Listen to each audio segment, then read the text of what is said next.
Assalamualaikum warahmatullahi wabarakatuh. Perkenalkan, saya Septianinka Fidaniswada dengan NIM 190321100030 dari kelas Ekonomi Produksi Pertanian C.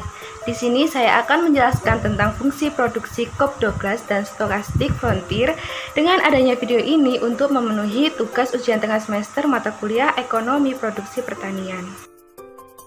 Baik, untuk slide selanjutnya ada pokok pembahasan. Yang pertama ada pendahuluan, yaitu berisi tentang latar belakang dan tujuan. Lalu yang kedua ada pembahasan yang berisi tentang fungsi produksi COP12 dan Stochastic Frontier. Lalu yang terakhir penutup berisi tentang kesimpulan dan juga saran. Selanjutnya yaitu pendahuluan. Yang pertama latar belakang. Pembangunan pertanian mempunyai arti dan juga peranan yang strategis untuk pembangunan nasional dan regional, dikarenakan peranannya bukan hanya dalam penyediaan bahan pangan dalam rangka untuk mendukung dari ketahanan pangan. Salah satu komoditas tanaman pangan yang dapat mengambil peran dalam pembangunan sektor pertanian yaitu komoditas jagung. Jagung merupakan suatu komoditas strategis dan bernilai ekonomis serta mempunyai peluang untuk dikembangkan karena kedudukannya sebagai sumber utama karbohidrat dan protein setelah beras. Di samping itu, berperan sebagai bahan pakan ternak, bahan baku industri, dan konsumsi rumah tangga. Peningkatan dari kebutuhan konsumsi komoditas jagung perlu diimbangi dengan peningkatan produksi. Salah satu upaya yang dilakukan dalam meningkatkan produksi jagung antara lain yang pertama, penggunaan varietas unggul. Lalu yang kedua, perlakuan cara bercocok tanam yang baik. Lalu yang ketiga, penggunaan pengairan yang teratur. Yang keempat, penggunaan pupuk dengan jenis dan dosis yang tepat. Serta yang kelima, pemberantasan hama dan penyakit. Lalu untuk tujuan yaitu yang pertama untuk mengetahui variabel yang berpengaruh secara signifikan dan elastisitasnya. Lalu yang kedua untuk mengetahui nilai produk maksimum NP atau VMP dan elastisitas dari masing-masing variabel. Lalu yang ketiga untuk mengetahui tingkat efisien teknis pada masing-masing petani jagung.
Selanjutnya pembahasan yaitu hasil output fungsi produksi Cobb Douglas. Berikut merupakan gambar hasil dari output pengolahan data menggunakan fungsi produksi Cobb Douglas. Dari output ini dapat diperoleh model linear yaitu len Y sama dengan len 3,599 plus 0,029 len X1 plus 0,337 len X2, yaitu dimana untuk nilai dari len 3,599 dan seterusnya diambil dari unstandardized coefficient, sehingga model Cobb Douglas yang dihasilkan yaitu Y sama dengan 36,561 X pangkat 10,029 X pangkat 20,337, di mana 36,561 diperoleh dari hasil eksponensial dari 3,599. Selanjutnya yaitu interpretasi. Yang pertama, nilai elastisitas pada variabel X1 atau benih sebesar 0,029 dan variabel X2 yaitu tenaga kerja sebesar 0,337. Hal ini menunjukkan bahwa intensitas produksi komoditas jagung lebih bersifat pada tenaga kerja dikarenakan nilai elastisitas tenaga kerja lebih besar daripada nilai elastisitas modal.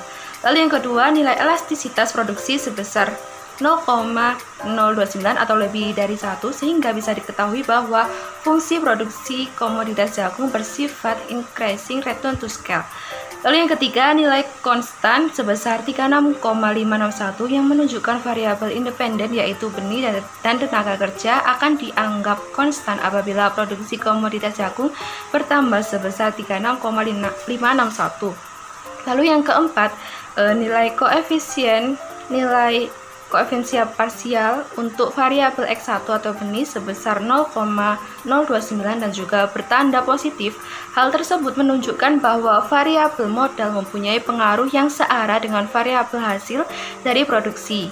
Nilai koefisien menunjukkan bahwa apabila benih ditambah 1%, maka output produksi bertambah sebesar 0,029%, yang dimana nilai T diperoleh 0,270 dengan nilai sig sebesar 0,788 dengan tingkat signifikan kurang dari 0,5%, yang menunjukkan bahwa terdapat sebuah pengaruh yang signifikan di antara variabel X1 atau benih dengan variabel Y, itu hasil dari produksi.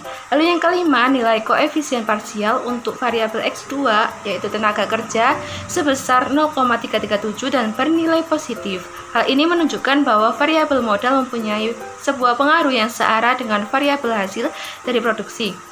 Nilai koefisien tersebut menunjukkan apabila tenaga kerja ditambah 1%, maka output dari produksi akan bertambah sebesar 0,337%, yang dimana nilai T diperoleh sebesar 4,727 dengan nilai sig yang sebesar 0,000 dengan tingkatan signifikan lebih dari 0,05, yang menunjukkan bahwa tidak terdapat pengaruh yang signifikan di antara variabel X2 yaitu tenaga kerja dengan variabel Y yaitu hasil dari produksi.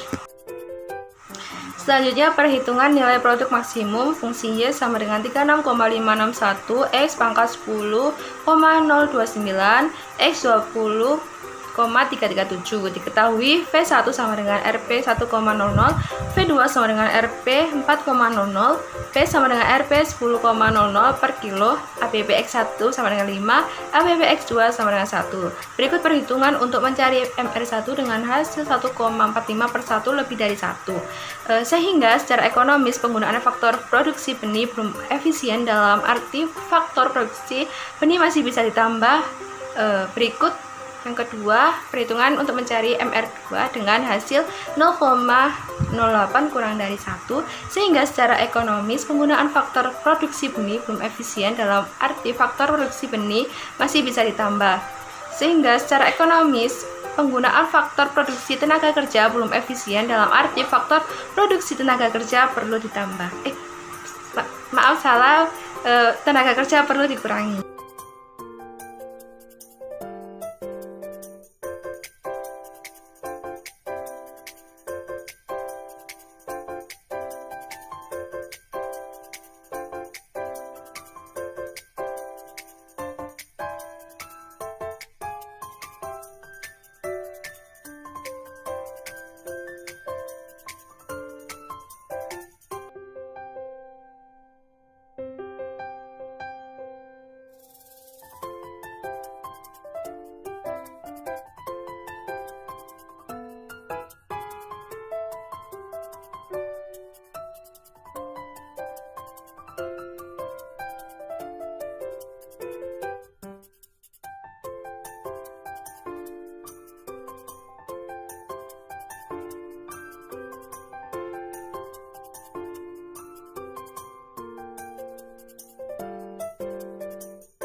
Selanjutnya hasil output fungsi produksi frontier. Berikut gambar hasil dari output fungsi produksi frontier. Selanjutnya yaitu interpretasi. Hipotesis H0 sama dengan tidak ada kasus inefisiensi di lapang. H1 sama dengan ada kasus inefisiensi di lapang. Nilai LR tes yaitu 0,69215149E plus 01 atau 6,9215149. Lalu nilai DF adalah 2. Lalu nilai kode PAM pada derajat kesalahan 0,05 adalah 5,138. Lalu nilai LR tes yaitu 0,69215149 lebih dari nilai kode PAM yaitu 5,138, sehingga dari hal ini dapat diketahui bahwa hipotesis H0 ditolak dan menerima H1. Maka dari kasus produksi komoditas jagung di atas terdapat kasus inefisiensi di lapang. Presentasi error term yang disebabkan inefisiensi teknis atau gamma. Lalu tingkat kesalahan yang digunakan 5% sehingga T tabel yaitu 1,980. Lalu T hitung pada gamma adalah 23,553. Selanjutnya maka nilai T hitung sebesar 23,553 lebih dari T tabel sebesar 1,980 sehingga koefisien gamma adalah sebesar 90,24%. Error term disebabkan karena inefisiensi teknis dan 8,90% error term disebabkan karena adanya risiko. Untuk interpretasi selanjutnya yaitu uji pengaruh setiap variabel. Yang pertama pada beta 1 atau benih, nilai T hitung adalah min 0,726. Kemudian untuk T tabel sebesar 1,980, maka T hitung kurang dari T tabel atau tidak signifikan, sehingga dapat disimpulkan bahwa variabel X1 atau benih apabila dinaikkan 1% maka output akan menurun sebesar min 0,069%. Lalu pada beta 2 yaitu tenaga kerja, nilai T hitung adalah 3,794, kemudian untuk T tabel sebesar 1,980 maka T hitung lebih dari T tabel yang signifikan, sehingga dapat disimpulkan bahwa variabel X2 yaitu tenaga kerja apabila dinaikkan 1% maka output akan meningkat sebesar 0,29%. Lalu pada beta 3 yaitu pupuk kandang, nilai T hitung adalah min 2,585. Kemudian untuk T tabel sebesar 1,980 maka T hitung lebih dari T tabel signifikan, sehingga dapat disimpulkan bahwa variabel X3 yaitu pupuk kandang apabila dinaikkan 1% maka output akan menurun sebesar 0,35%. Lalu pada beta 4 yaitu pupuk fosfat, nilai T hitung adalah 3,794, kemudian untuk T tabel sebesar 1,980 maka T hitung lebih dari T tabel, sehingga dapat disimpulkan bahwa variabel X4 yaitu pupuk fosfat apabila dinaikkan 1% maka output akan menurun sebesar 0,46%. Selanjutnya yaitu kesimpulan. Berdasarkan fungsi analisis Cobb-Douglas dapat diketahui bahwa apabila input benih dan tenaga kerja dianggap konstan maka produksi jagung akan bertambah sebesar 36,561. Berdasarkan dengan nilai elastisitas dapat diketahui bahwa elastisitas benih sebesar 0,029 dan elastisitas tenaga kerja sebesar 0,337, sehingga nilai elastisitas faktor produksi tenaga kerja atau X2 yang paling berpengaruh daripada faktor benih, dikarenakan nilai elastisitasnya paling besar.